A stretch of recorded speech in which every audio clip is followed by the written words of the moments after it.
by the sea. Ba-ba-da-do-do.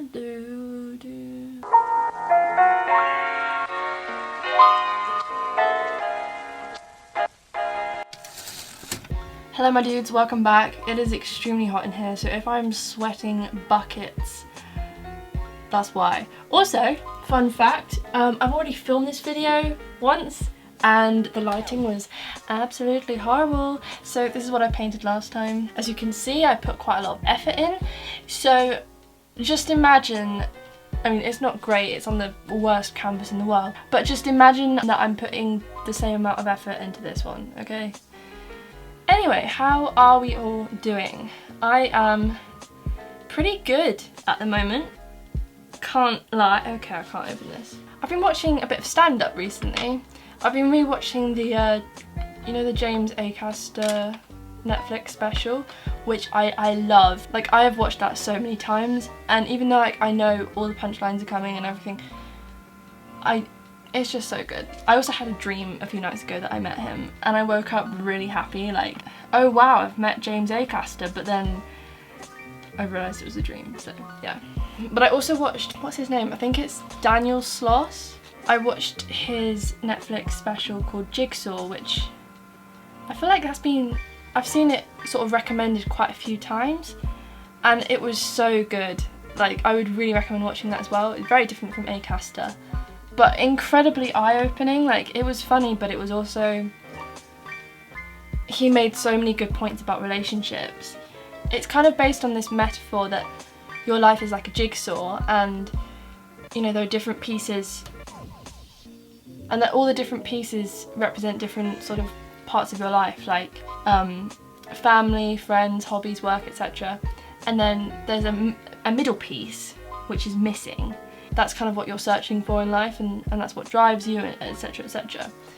And he was making the point that for so many people, they think that's a relationship, and that will be society's undoing, because, you know, there's so much more to us than needing a relationship.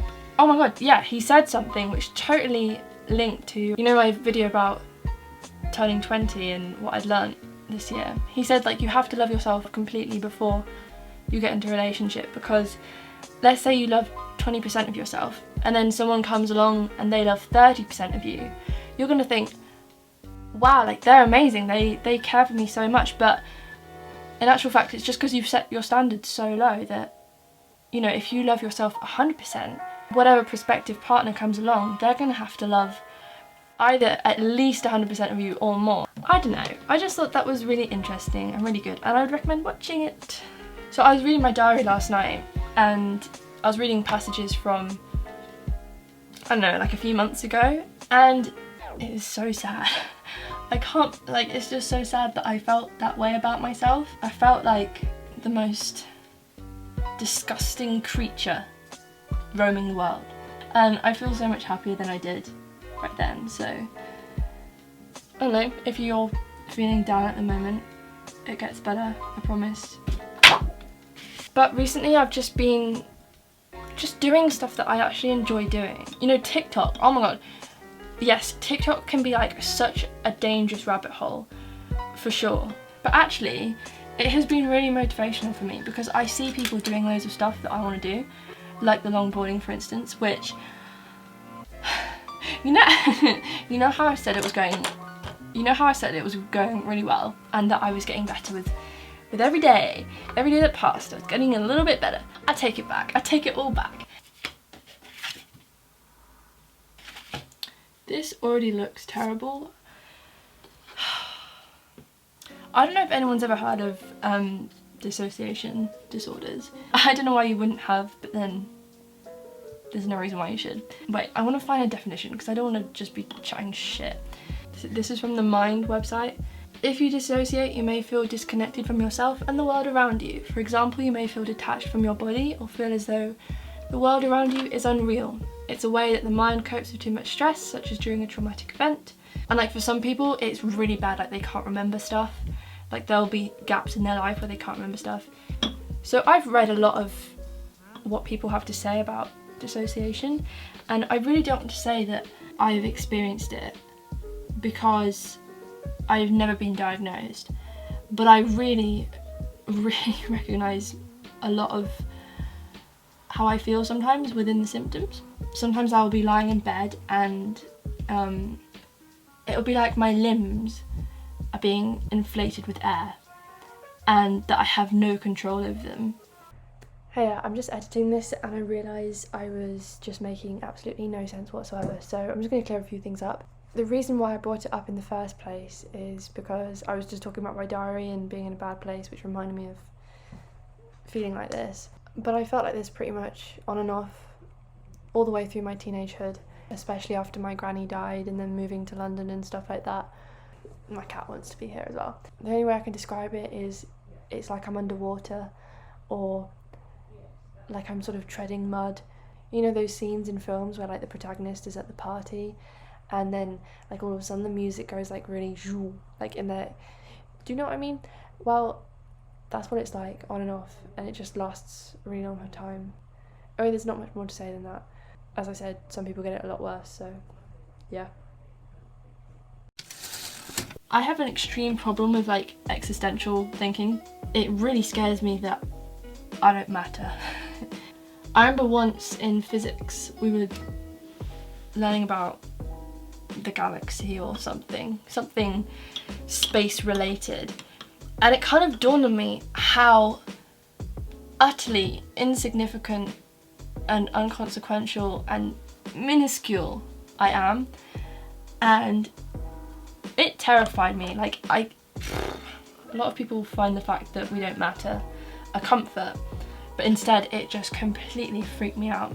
I remember coming back that day and we had chickens. I remember walking through the garden to shut them in and looking up at the stars, and it was one of those crystal clear nights, like you could see every tiny little star, and then thinking about that lesson and just looking up and just crying, realising that I was like this tiny little ant to the universe, you know? I'm trying to embrace the fact that life means absolutely nothing. I'm just going to do some more painting and then I'll come back because I'm losing hope and I need to re-inspire myself. Hello, I'm back again. I feel a bit better about it now. I've never painted anything like this before. Hopefully you know what style I'm kind of trying to emulate. I'll give an example here, if I can find one. So you know how this year has just been like the worst? I take full responsibility. I know it was me. So I hate New Year's. It terrifies me because I'm like, another year getting older, another year's gone. This is the start. I need to be, you know, improving myself, and I'm just getting older and older, and I'm gonna die soon, and I've achieved nothing. You know that? That's usually what I'm like on New Year's Eve. And this year, I was like, nah mate, that's not gonna happen. Come on, like chill, have a good time, just enjoy yourself. Be optimistic, it's not another year gone, it's another year starting. And I posted something on Instagram which was a little spiel. I can't remember what I wrote, but I'll put it here and you can pause it. Did I jinx it or what? And I also posted this video to go along with it. It is 2020. It is 2020. See the happiness in my face? See the smile? The smile of like, oh, it's 2020, it's 2020, yeah? I jinxed it. I take full responsibility and I can only apologise from the bottom of my heart. Side note, just in case you're wondering, I am completely aware of the fact that I look like I should be in the cast of Tracy Beaker right now. I don't know what came over me, but I'm living my best life, truly. What should I do? Is that dry? Hello? Are you dry? Yes. Brilliant.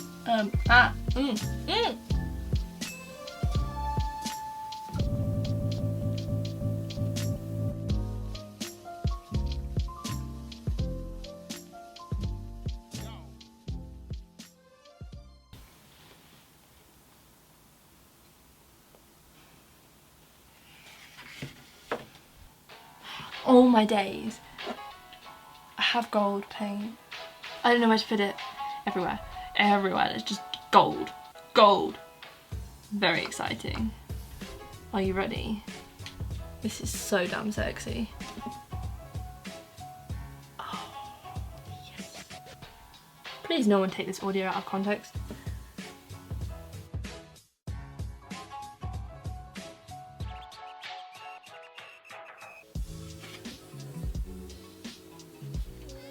I finished.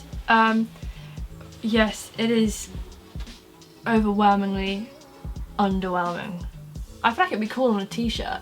Things that I shouldn't have done include filling in the eyebrow, so don't look at that bit. But apart from that, it's kind of cool. I'll put it up on my, in fact, come with me. I'll put it up on my wall right now with you.